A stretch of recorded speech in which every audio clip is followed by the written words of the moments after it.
کھڑے رہتے ہیں، پھر بھی جو لوگ بڑے ہیں بڑے رہتے ہیں، ایسے درویشوں سے ملتا ہے ہمارا شجرا جن کی ٹھوکر میں کئی تاج پڑے رہتے ہیں۔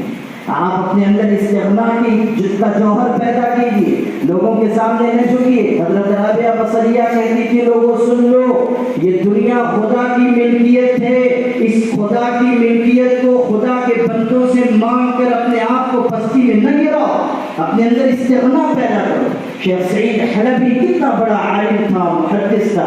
شیخ سعید حلبی حلب میں شام میں ابراہیم پاشا نے جب وہ ملک فتح کیا، اپنے فتح کے غرور میں فاتحانہ جلوس نکالا، اعلان کیا جو سلامی دینے نہیں آئے گا گردن ماری جائے، اور اس کا منشا تھا حضرت کو قتل کرنا۔ جامع مسجد کے سامنے سے جلوس گزرا، حضرت اندر درس دے رہے تھے، نکل کر نہیں آئے، بادشاہ غصے میں اندر داخل ہو گیا، چاہتا تھا کہ قتل کر دے، لیکن ہمت نہ ہوئی، اور حضرت کا درس جاری تھا، کھڑا ہو کر سننے لگا۔ اس مرد درویش کے دل سے جو باتیں نکل رہی تھی اس کے دل میں پیوست ہو گئی۔ نہ تاج و تخت میں نہ لشکر و سپاہ میں ہے، جو بات مرد قلندر کی بارگاہ میں ہے۔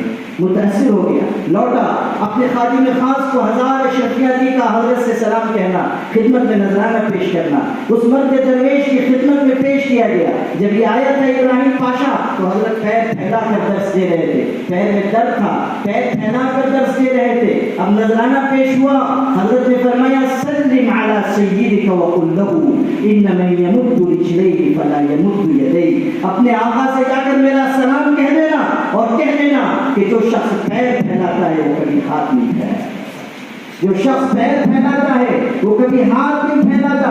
خدا نے ہمیں وہ دولت دی ہے کہ بادشاہان عالم کے خزانے اس سے خالی ہیں۔ شاہ ولی اللہ محدث دہلوی کبھی کبھی جامع مسجد دہلی کے منبر سے خطاب کرتے ہوتے تھے اور جوش میں آ جاتے تھے، ارشاد فرماتے تھے کہ لوگوں، ولی اللہ کے سینے میں وہ دولت ہے کہ مغلیہ سلاطین کے خزانے اس دولت سے خالی ہیں، مغلیہ سلاطین کے خزانے اس دولت سے خالی ہیں۔ میرے بھائیوں، اس دولت کے امین بنیے، اپنے اندر فکر و نظر پیدا کیجیے، اپنے اندر تعلق مع اللہ پیدا کیجیے، کسی بزرگ سے تعلق رکھیے، ان سے اصلاح و تربیت حاصل کیجیے اور اس راستے پر چلیے تاکہ آپ کے اندر بھی وہ جوہر پیدا ہو جو لوگوں کو کھینچ لے۔ یاد رکھیے گا کہ وہ آوازیں جو صرف زبان سے نکلتی ہیں وہ فضائے منجمد میں کچھ دیر تموج تو پیدا کر سکتی ہیں مگر دلوں پر حکمرانی نہیں کر سکتی ہیں۔ جب تک زبان کا رشتہ دل سے جڑا ہوا نہیں ہوگا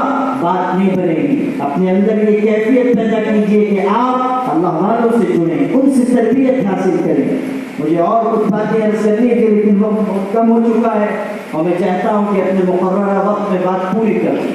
آخر میں آپ تمام حضرات کے دل سے شکر گزار بھی ہوں اور اپنے اساتذہ کرام کو یہ یقین دلانا چاہتا ہوں کہ آپ اس کے بعد جب بھی جس کام کے لیے بھی ہمیں آواز دیں گے انشاءاللہ ہم پوری توانائی کے ساتھ آپ کے حکم کی تعمیل کے لیے حاضر رہیں گے۔ چلیے سب لوگ تیار ہیں اس کے لیے؟ اور پھر ایک بات میں اور تجویز کے درجے میں عرض کرنا چاہتا ہوں۔ ابھی یہاں کئی طرح کی باتیں آئی، کچھ تجاویز بھی آئی، میرے ذہن میں یہ بات تھی کہ اتنا بڑا بامقصد اجلاس اور اتنی محنتوں کے ساتھ کیا جانے والا اجلاس، یقین مانیے کہ اس اجلاس کے لیے معمولی محنت نہیں کی گئی اور خاص طریقے پر ہمارے بڑوں نے اس بڑھاپے کی عمر میں جو محنت کی وہ قابل رشک۔ بالخصوص میرے استاد محترم حضرت مولانا محمد ادریس حقیق ملی صاحب نے ایک چیز کی نگرانی کی اور پورے نظام کو مرتب کیا۔ اللہ تعالیٰ ان کی عمر میں برکت نصیب فرمائے۔ میں یہ چاہتا ہوں کہ یہ محنت ٹھکانے لگے اور اس کے زیادہ بہترین نتائج سامنے آئیں۔ اس لیے میری یہ تجویز ہے کہ آپ تمام فرزندان معہد ملت اپنے اساتذہ کرام سرپرستوں کی خدمت میں اس حقیر کی اس تجویز کو تائید کے ساتھ پیش کریں کہ اتنے سارے فرزندان معہد ملت، اتنے سارے اپنا قدیم معہد ملت ہیں جو اپنی اپنی جگہ بہترین صلاحیت کے ساتھ اچھے وسائل کے ساتھ خدمت انجام دے رہے ہیں۔ کیوں نہ ایسا ہو کہ ان تمام لوگوں کو ایک لڑی میں پرو دیا جائے، ایک زنجیر کی کڑیاں بنا دیا جائے اور کوئی ایسی تنظیم اپنائے معہد ملت کے نام سے بنے کہ جو اپنی مسلسل سرگرمیاں اپنے اپنے علاقے میں جاری رکھے اور سرگرم فضلائے معہد معہد ملت اپنی صلاحیت، اپنی صالحیت کے جوہر، اپنے وسائل کے ساتھ شریک رہیں، معہد ملت کی نیک نامی کا ذریعہ بنے. اور اسی کے ساتھ جب معہد ملت کو ضرورت پڑے طلبہ کی تو ہم طلبہ فراہم کریں، جب ضرورت پڑے مالیات کی تو ہم مالیات فراہم کریں. یہ کیسی افسوس کی بات ہے کہ ہم جیسے لوگ اتنے سارے فرزندان معہد ملت کے ہونے کے باوجود ہمارے اساتذہ کو یہ فکر کرنی پڑے کہ خرچ کا انتظام کہاں سے ہوگا. یہ ہمارے لیے شرم کی بات ہے. ہم سب کو پورے عزم حوصلے کے ساتھ کہنا چاہیے کہ آپ پروگرام بنائیے، ہمارے حوالے کیجیے. اس کے لیے جو افرادی طاقت لگے گی، جو مالی وسائل لگیں گے، انشاءاللہ ہم فراہم کریں گے. اس طرح کی ایک تنظیم اگر وجود میں آتی ہے اور مختلف علاقوں کے نمایاں خارجین اس سے جڑ جاتے ہیں تو کارگزاری بھی ملتی رہے گی، اگلا پروگرام بھی طے ہوگا اور مرحلہ در مرحلہ قدم بقدم ہم آگے بڑھ سکیں گے. اور اس مادر علمی کے لیے جو فکر نعمانی تھی اس کے مطابق ہم اس کی توسیع کر سکیں. اتنی بڑی زمین ہے، اتنی زرعی تاریخ ہے، اتنا بہترین ماضی اس ادارے کا ہے، اتنے زبردست باصلاحیت فرزندان اس ادارے کو حاصل ہیں. اگر ہم سب مل جل کر محنت کریں گے تو انشاءاللہ اس باغ نعمانی میں ہر طرف سرسبزی و شادابی نظر آئے.